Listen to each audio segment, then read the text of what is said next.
right, guys. So I wanted to do a quick video about this. At the last show, I was asked, what cards do I submit to get graded? How do I figure out what cards I send in to get graded? And then I did a whatnot show, and a lot of people were just asking the same question: how do I know what do I submit to get graded? So this is simple. Everybody's process, everybody's decision on what cards to send in to get graded, whether it's PSA, CSG, SGC, BGS, whatever case may be, or HGA, any of those smaller ones, it's really up to the collector and yourself. And my thoughts and visions of what cards I send in to get submitted, I file it under maybe 2 or 3 different categories. So the first category is, let's just say, like this one. This is a Allen Iverson. It's a orange explosion NBA hoops. It's not a huge valuable card, okay, guys. At the end of the day, it's not huge and valuable, but this was a PC of mine. So cards that are you gonna personally collect, that you're gonna keep forever and ever, and you could care less if the value is $2 or $2,000. If you don't really care, it's just something, the sentimental value to you, and you want to get that card in case and protected. And you want to add, make it look, nicer and things like that, and even add a little bit of value. You can send it to get graded. You don't care. You don't care what the value at the end of it. You don't really care. Even obviously you want to get 10s, gem mints, but if it gets like an 8 or 9, or whatever you get, you're okay with, because it's a PC. It's just to protect the card and just to enhance it. Saying it's a PC. So those are the cards that I usually send in, just for my own personal sake, to have and protect the card in itself. Now, the other cards that I usually send in, knowingly that I'm gonna most likely flip or make some type added value to make, on down the road, if I can move it, trade it, or something to give it a higher type of value, would be cards that I know that are gonna add at least, in my opinion, 2x. So let's just say like this card. So here's this card, and it's Steph Curry. It's just a regular prismatic card.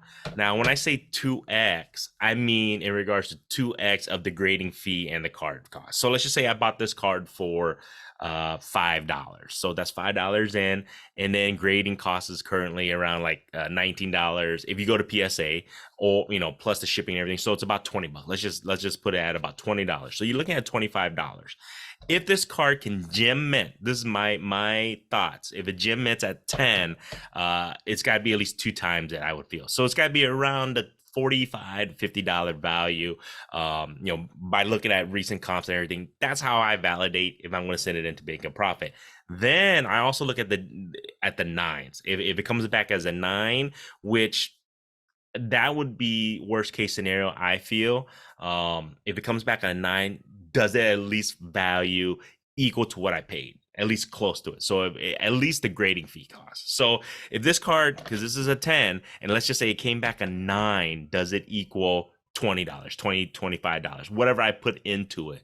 Then it's worth it in my eyes, because then anything that gets a 9, at least I get my money back. Anything that's a 10, at least I get double my money back. So that way it gives me a chance to, okay, is this ideal to send in or not send in? Because a lot of people, back in like the 2020, 2021, people were just sending base anything in to get graded, to get slabbed up, to flip and make a profit, which the demand back then was insane. So yeah, that totally makes sense. But now, sending any base or rookie base or anything, even if it gem mints, I've seen the prices, even if it gem mints right now in spring of 2023, base rookie gem minting, you might get about $5 on top of whatever you probably paid to grade. Is it worth it, that risk? I don't think so, because if it gets a 9, most likely you're selling that thing for half of what you paid to get it graded. So you got to be more selective, I feel, at this moment, of what card you're going to send in to get graded, because grading fees are expensive.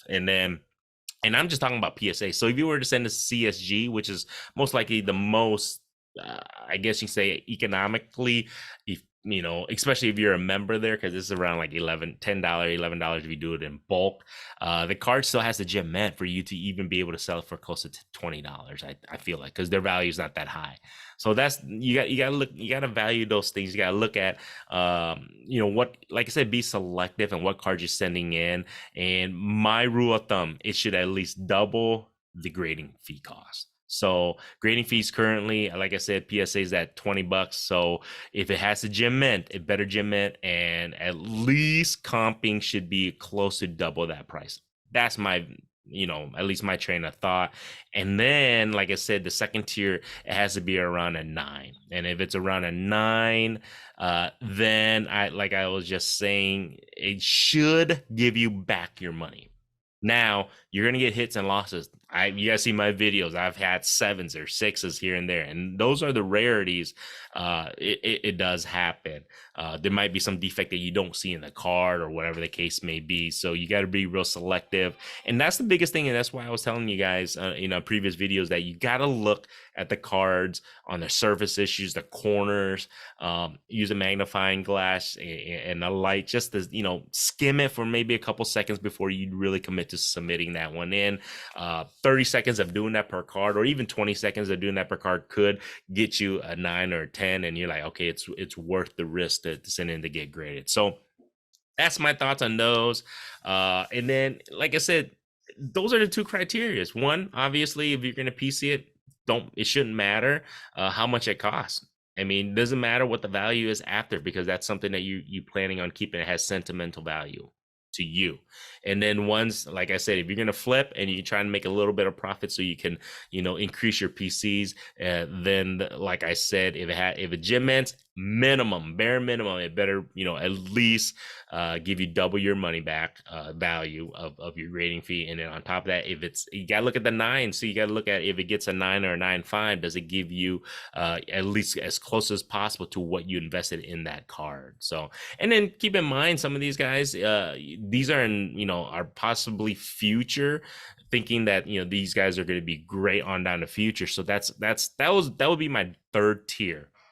So a 3rd tier would be somebody like as an example, Brock Purdy. I feel like his cards are pretty high right now, because his expectation, his future value, a lot of people are pitting that he's going to be good or great or whatever the case may be. He's the hot name right now. Would be somebody I would consider grading, even though the current values of the comps aren't equal, because if you think that that's going to be a person that's going to be great, whether football, basketball, baseball, whatever the case may be, then that would be somebody that you might want to invest of getting specific cars graded, even though at the current comps it's not going to be where you're wanting to be, that you're anticipating that it's going to be higher. So I would do that bare minimum, and the reason being because it's a risk, because you're thinking the prospect that they can be better than they currently are, and their value could be higher. So those are the 3 criteria that I go into thinking before I send in specific cards to get graded.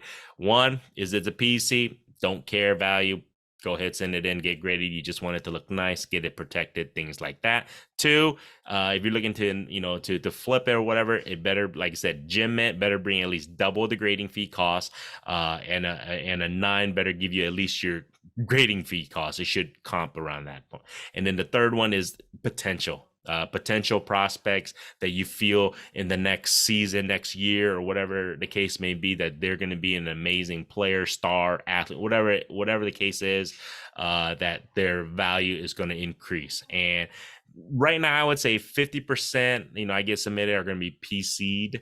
Another, I would say 45% will be ones that I want to flip to try and make a profit, whether on eBay, whatnot, wherever the case may be, or at card shows. Those are the ones that I do, and then another 5% are the ones that are potential, and that's what I send into. So that's kind of where I put my mindset.